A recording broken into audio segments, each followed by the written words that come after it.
All right, should we go over to Copa America? Let's do it. Okay. Venezuela, Canada. We're just coming off of this game and and all the craziness. All right. So, I mean, if you didn't watch it, it was ultimately Venezuela won, Canada won, and then Canada went on to win in penalties. All right, first general comments. Congratulations to Canada. Congratulations to Jesse Marsch, the American coach of Canada, in a very, very short period of time. I mean, we're talking the matter of games. He has, I guess I can use the word resurrected this program. He has done what we had all hoped Greg Berhalter and the U.S. team was to do in this tournament, which is to use the platform, use the opportunity to reignite passion, to get people to believe in the team in the moment and going forward into 2026. And it could not have come for a better time when it comes to this Canadian national team. They had a wonderful pathway in that if I, before the tournament, had gone to Jesse Marsch and said, Jesse, I'll give you the opportunity to play Venezuela, Vino Tinto, for the opportunity to go to the semifinal of the Copa America. He would have bit my hand off and taken that. But you still got to play the game. This was, without a doubt, the best, worst game that I have seen in a long time, in that there was no rhyme or reason. It was back and forth. Canada probably should have scored 4 goals. All right.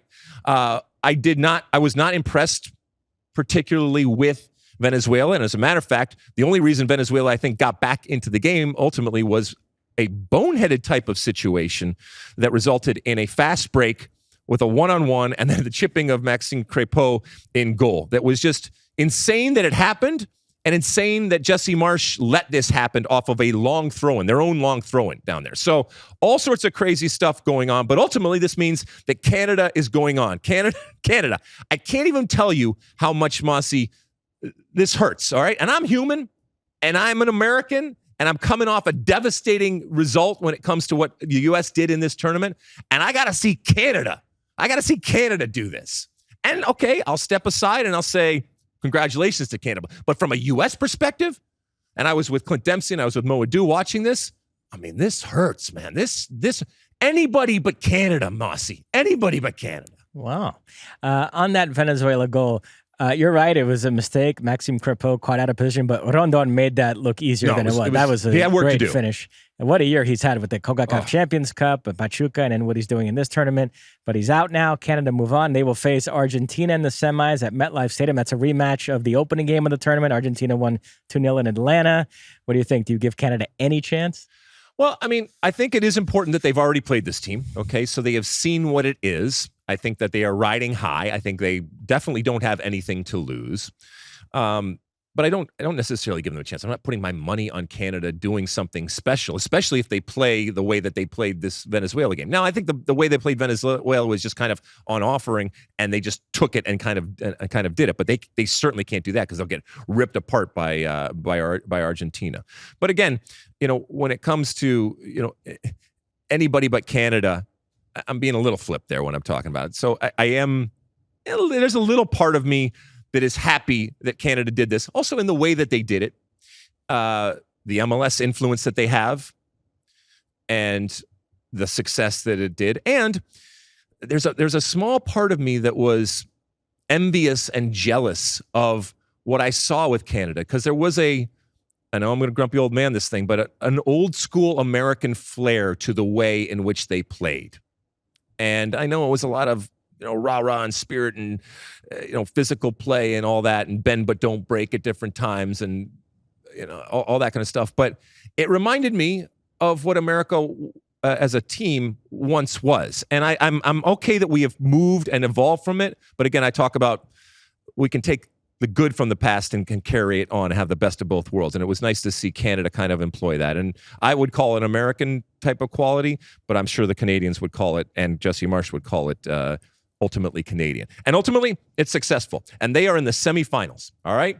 America went home, and Canada is in the semifinals of the Copa America. This bodes well for their future, like I said, leading into 2026. And all of the Canadian fans, all three of them, have to be incredibly happy right now with what is happening with this program going forward, and incredibly bullish about the future under Jesse Marsch. Okay, should we hit one for the road? Yep. Get out of here. All right, let's roll the one for the road clip there. There it is. We're off in the van there. Okay. Do you want to read the press release here or anything like that, or do you care? I mean, what we're talking about, and I'm sure if you've followed soccer, obviously there is a lot of pressure right now when it comes to Greg Berhalter. And the United States Soccer Federation, evidently, according to our sources here at Fox, is going to make a decision. And it's going to come evidently sometime this next week here. I guess that's good because it's something that, from a content perspective, is going to give us a lot more clarity as to what is going to happen going forward with Greg Berhalter. Because obviously this has been a failure of a World Cup of a Copa America. Coming into this Copa America, I think we all recognize that this was going to be a major assessment and maybe even the last real true assessment that we could make of Greg Berhalter relative to this team, and more importantly, as it's going forward to 2026. And I think we would all agree that he and this team failed. And so are there going to be consequences to this? Evidently, the United States Soccer Federation is going to make a decision. Now, this decision could be we are parting ways and Greg's gone and they will be looking for somebody new.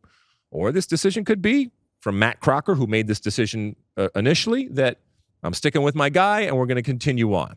I do think that it has gotten to the point now where if they're going to make a decision, if they were going to make or continue on, that would have been done and they would have ripped that Band-Aid. So I do think that there's a real good possibility that come this time next week, the U.S. is searching for a new coach. I agree. Yeah. So, when they said in the wake of the elimination, we're going to conduct a review and we'll let you know, because U.S. soccer has a history of dragging things out like this, there was concern that, are they going to take forever to decide? So the development today is through our sources, and we confirmed this with U.S. Soccer, and they said we were okay to report it, that there is going to be a decision one way or the other by the middle of next week. So it's all going to happen fairly quickly here. And I agree with you. All signs to me point to there being a change, because if there wasn't going to be, then they wouldn't make such a big deal about the fact that the decision is coming so soon. Sure. And there are a lot of, countries and cultures and teams that, before they even left the building would have made a change. Ecuador coach, I don't think was even allowed on the plane right? home. So it would not be a shock relative to changing a coach who has had a massive failure. But this is also U.S. soccer, and we know that they certainly take their time. I did want to address something because there was talk, and especially with all of the stuff that has gone over the last couple of years when it comes to the United States Soccer Federation, and people wondering, and our own Doug McIntyre responded saying, anybody wondering, no, U.S. soccer wouldn't have to increase the salary of the U.S. women's national team coach Emma Hayes if they were to hire somebody like a Klopp or somebody that has a much bigger price tag than does Greg Berhalter or anybody else out there. And that may be true. Okay. But I do think it's worth noting that the United States Soccer Federation over the years has proven itself to be hypersensitive to negative public perception and mainstream criticism out there, especially as it relates to, let's be honest, they're very public U.S. women's national team and U.S. men's national team pay equity situation and litigation that happened. So don't think that that isn't being thought about in terms of the messaging and how it looks to the, like I said, to the general public out there. But ultimately, if come this time next week, the U.S. Soccer Federation is looking, or maybe even has already started to look for a replacement, as I've said time and time again, whoever it is, man, woman, child, I don't know. I guess we wouldn't have a child, but who knows? Maybe. You never know.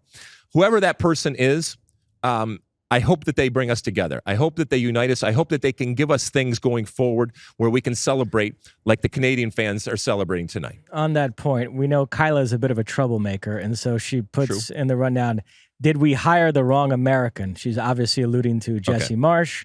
I'm sure you have thoughts on that. All right, we'll finish it off here because I know there's a lot of people that have had knives out, and totally understandably so. And I think even fairly so, given the situation right now. And it is, the situation is made that much worse because an American, a high-profile American coach who has had plenty of work in the United States, work with the Federation, work overseas, and has a resume, who was looked at back at the time when Matt Crocker was making his decision, and ultimately he decided to rehire Greg Berhalter in the form of Jesse Marsch. And so I know there's a lot of people tonight that are looking at what Jesse Marsch has done with Canada and saying, okay, well, we could have had this guy, and he could have been doing the same thing with the United States men's national team. And that's where it's wrong, okay? That's not how it works. Jesse Marsch is exactly where he should be, and I think where he needs to be. And I also think where he can do a whole lot of good. It doesn't work where you just say, oh, but if Jesse Marsch was here, that same thing would have happened, because it is very apples and oranges when it comes to the Canadian national team program and the U.S. men's national team program. I can see completely from the outside why the United States Soccer Federation and why Matt Crocker did not go with Jesse Marsch in that moment. I could even see right now, if there was a whole nother round, why they still wouldn't go with Jesse Marsch. Okay? And it would be completely legitimate. And I know it's all subjective, and it's, in this case, one person's opinion in Matt Crocker, and I know he gets input from others, but ultimately he is there to make a decision.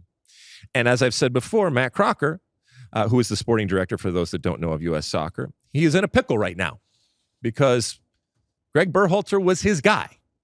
And right now, a lot of the headlines and a lot of the talk when it comes to the American soccer community is how Jesse Marsch, who could have been his guy, is now doing well with Canada. I think two things can be right at the same time, in that Jesse Marsch is a good coach, potentially a great coach going forward, was not the right person for the U.S. job at the time, nor is he now. And he's a really good coach, and he's in the right place right now, and he's going to do good things with Canada going forward into 2026. And so if there is going to be a change next week, I hope that they aim as high as they possibly can. I hope that they spend whatever it is they need to in order to attract the best possible person that is going to come in and do that job of not just getting us to win, but also getting us to unite around this team that we love, and making us positive going into the future about this team. Because, and I'll just keep repeating it, in this moment, in the summer of 2024, it should be all guns blazing. We should be so ecstatic and excited and passionate and positive about what is coming down the pike, and nothing should be standing in our way. And we should be cooking with steam when it comes to our team on the field and when it comes to our game off the field. And that's what I want to see. So whoever it ultimately is, whoever that person that comes in, if they make a change, you got to make us feel like that. And if they don't make a change, obviously there's going to be a whole lot of criticism.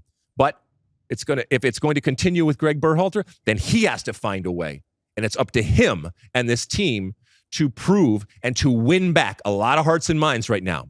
And that's not easy. As a matter of fact, it's difficult. Some may even say it's impossible. But if he continues on as the coach, that's his mandate. That's what he has to do.